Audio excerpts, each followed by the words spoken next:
Baik Bapak Ibu sekalian, saudara-saudari sekalian, sebentar lagi saya akan memulai live report saya.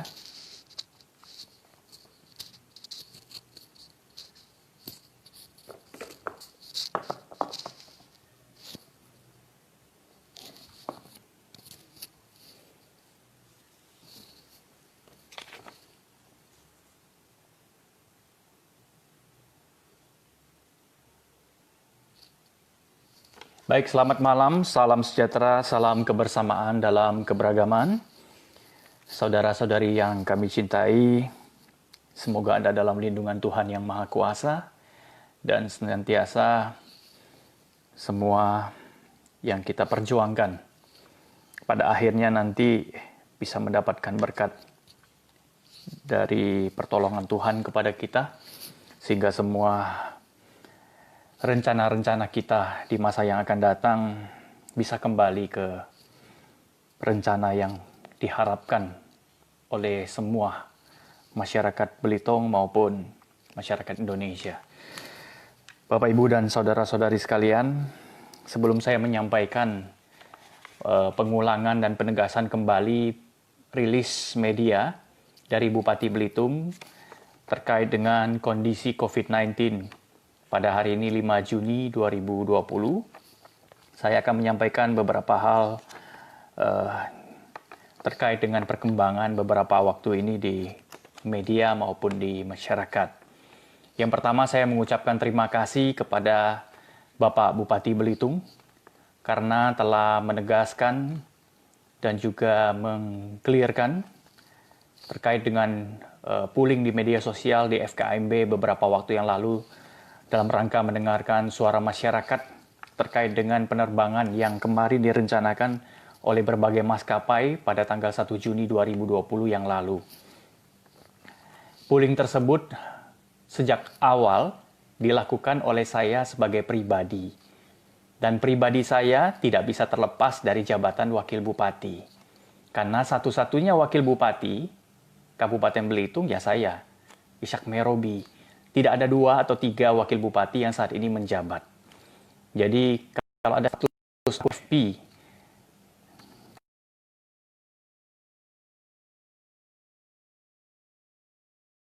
yang tidak bisa dipisahkan dengan saya selama 5 tahun dan tersisa saat ini 3,5 tahun, dan itu secara hukum itu Bapak Ibu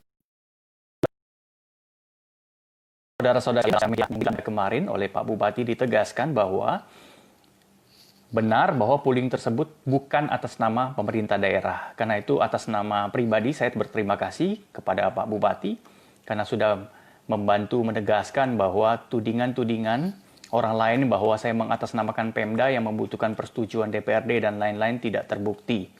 Dan jelas bahwa penegasan Pak Bupati juga menyampaikan bahwa itu atas nama pribadi, ya, bahwa tidak ada pemerintah daerah menyelenggarakan pooling, dan itu benar. Pooling itu adalah bagian dari saya untuk mendengarkan suara masyarakat. Selama ini kita selalu menilai suara masyarakat itu hanya dari pertemuan fisik. Zaman sudah berubah. Saat ini adalah zaman digital.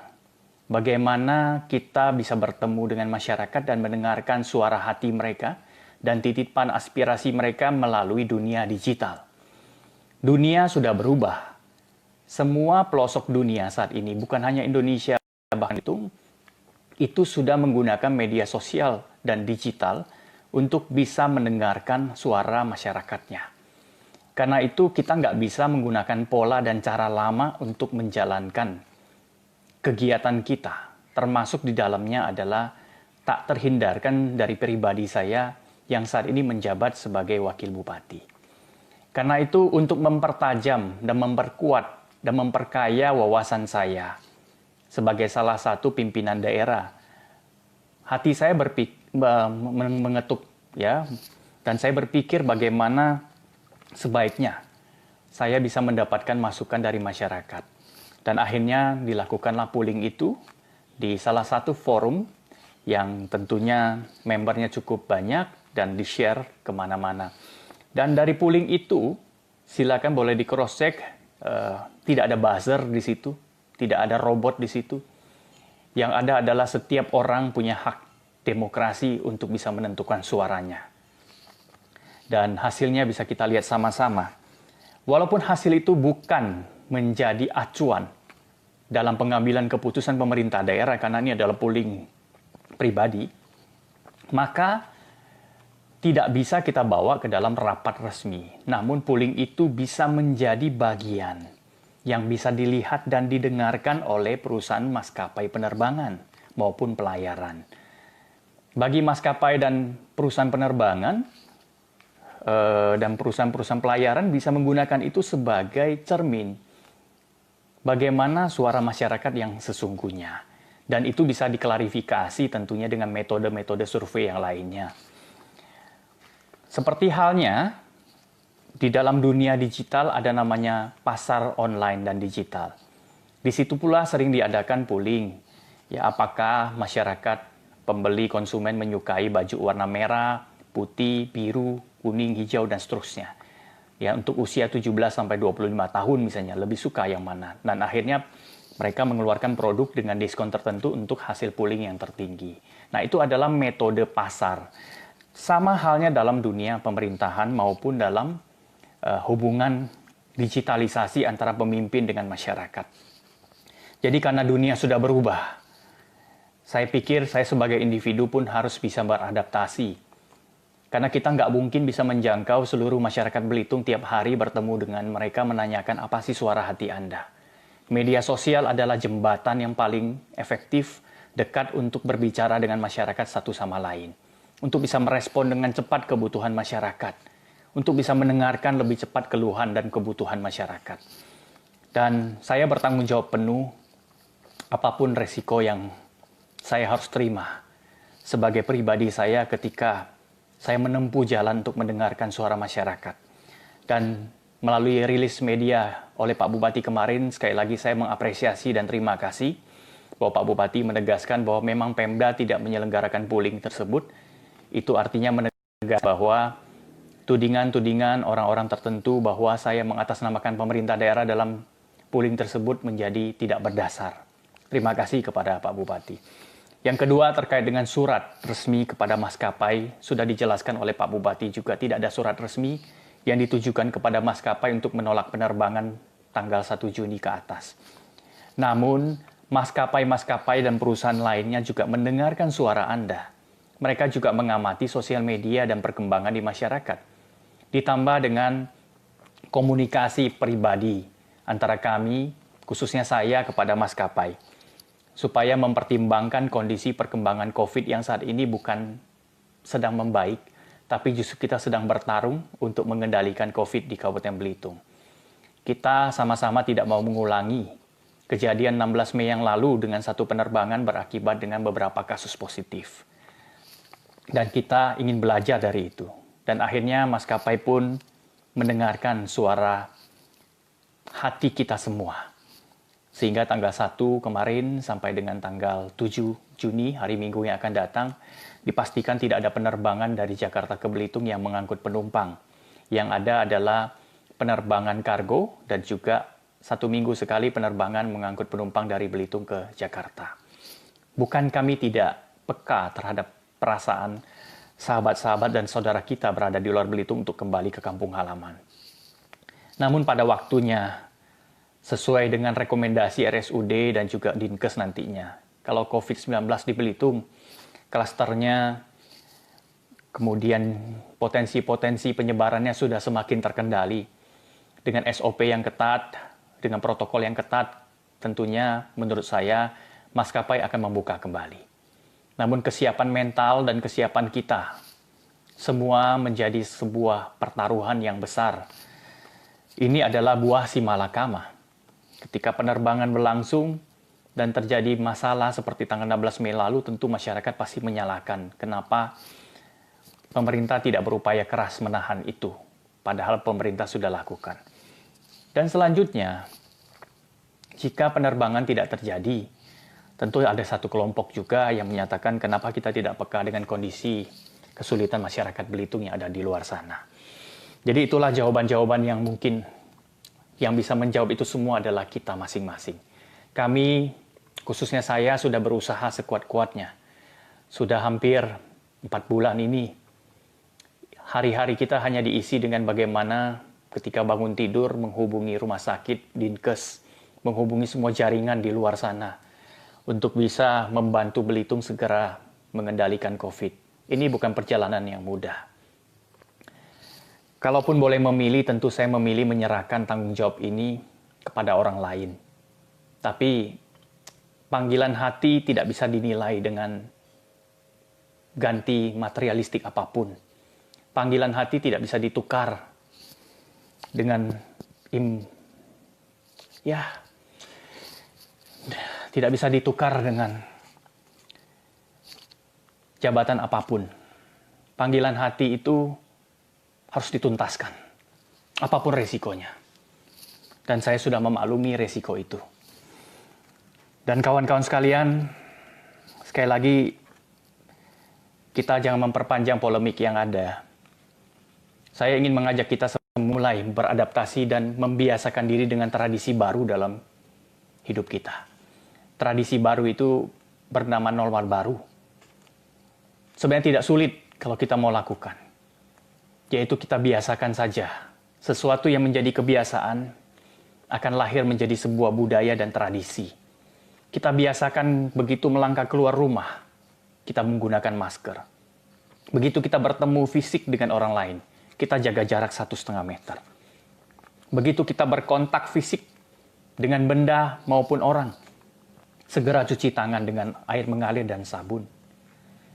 Setelah pulang rumah, kita berganti pakaian bersih dan langsung berganti pakaian dan mandi, ya, membuka pakaian dan mandi dan berganti pakaian yang bersih. Dan mengkonsumsi makanan yang bergizi, minuman yang sehat dan tidak harus mahal tentunya. Itulah tradisi baru. Tidak sulit. Saya ingin mengajak kita mengalihkan perhatian kita. Sudah 4 bulan kita bergelut dengan angka-angka. Berapa sih yang positif, berapa sih yang reaktif.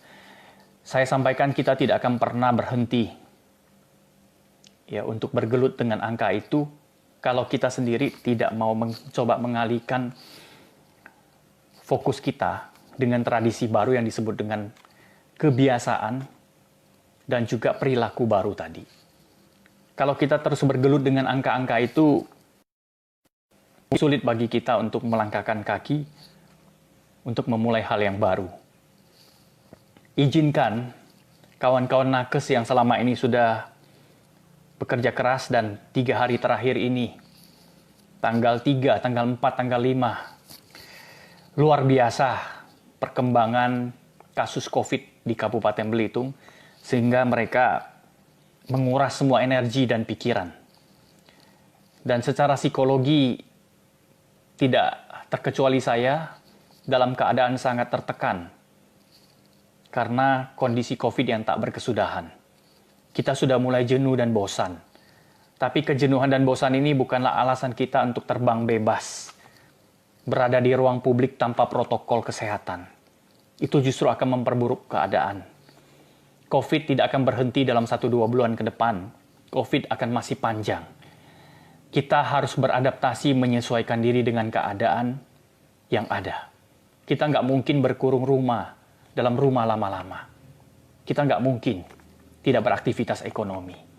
Tapi kalau kita sudah mulai membudayakan pola hidup yang baru, gaya hidup yang baru, tradisi hidup yang baru itu, maka kita akan bisa melahirkan aktivitas ekonomi dengan cara yang baru tadi. Kita bisa menjalankan aktivitas kita dengan cara yang baru. Satu orang menolong orang lain dengan dia bisa mengadaptasi dirinya. Hanya itu caranya. Dan kita sekarang sudah mulai terbiasa kan dengan berapa sih angka positif, berapa angka reaktif.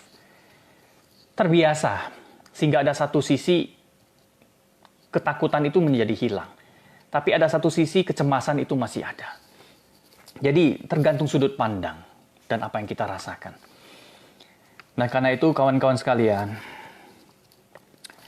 mulai Senin nanti saya mengajak Anda semua berbenah. Berbenah di tempat usaha Anda, mempersiapkan diri Apakah warung saya, toko saya sudah mengikuti protokol normal baru? Apa itu? Sudah menyediakan tempat cuci tangan di depan?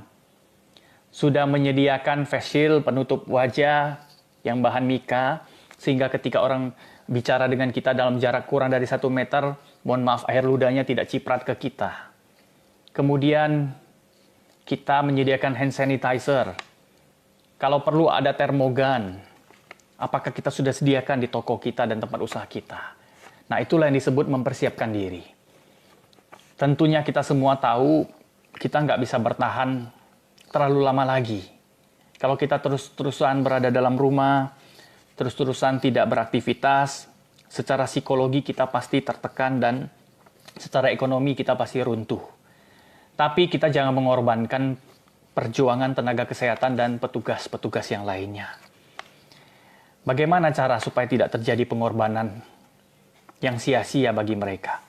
Ya tadi, kita harus mulai terapkan pola hidup dan gaya hidup serta tradisi hidup yang baru itu.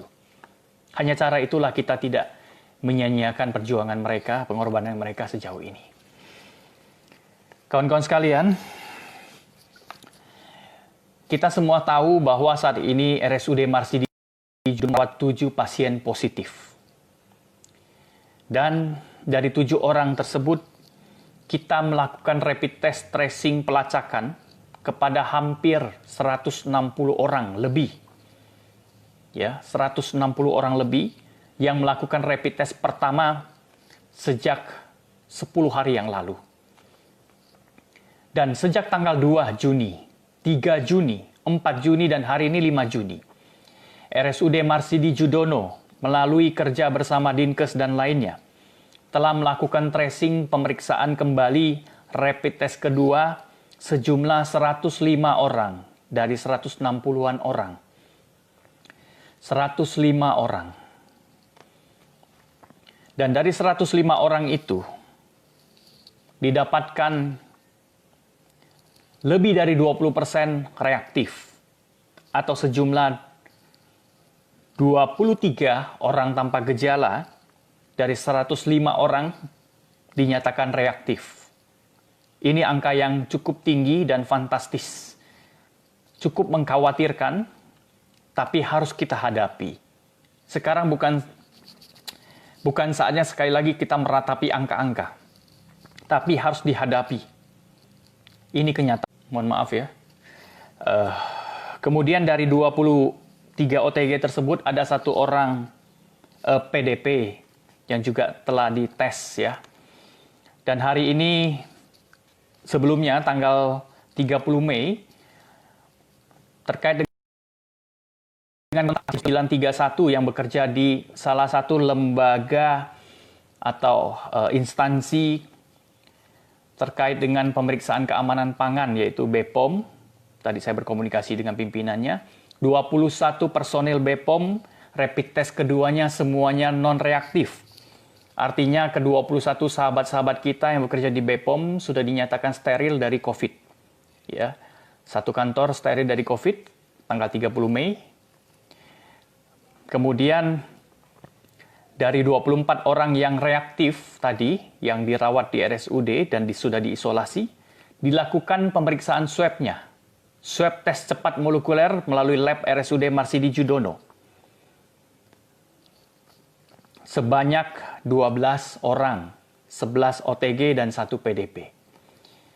Dari 12 orang tersebut yang dilakukan rapid test reaktif, kemudian swab test 2 kali berturut-turut, ditemukan 1 pasien dinyatakan positif. 1 pasien dinyatakan positif. Pasien tersebut adalah pasien yang pertama kali menjalankan rapid test tanggal 24 Mei yang lalu di RSUD. Waktu itu rapid test pertamanya non-reaktif. Kemudian rapid test keduanya itu reaktif pada tanggal 3 Juni. Langsung diisolasi, keluarganya di tracing. Kemudian tanggal 4 Juni di swab positif. Ya. Jadi pasien nomor 1028 laki-laki umur 47 tahun, bertempat tinggal di dekat Perumahan Danau Biru Air Raya. Dinyatakan positif. Saat ini kami sedang mengecek, memastikan dan tracing pasien ini melakukan kontak dengan siapa sebelumnya. Apakah ada hubungan dengan klaster yang saat ini dirawat di RSUD atau ini justru klaster yang baru. Ini sedang dilakukan tracing, tapi ini tidak sulit melakukan tracing ini karena pasien datang ke rumah sakit tanggal 24 Mei karena pasti ada kaitannya dengan klaster yang sebelumnya. Karena itulah maka dilakukan pemeriksaan rapid. Pasien ini adalah seorang tenaga pendidik dan pimpinan di SMK di Dendang, Belitung Timur. Dan istri yang bersangkutan juga seorang tenaga kesehatan di Belitung Timur. Mereka saat ini sudah diisolasi di RSUD Marsidi Judono. Keluarganya juga sudah di rapid test dan hasilnya nanti akan diumumkan oleh RSUD kembali.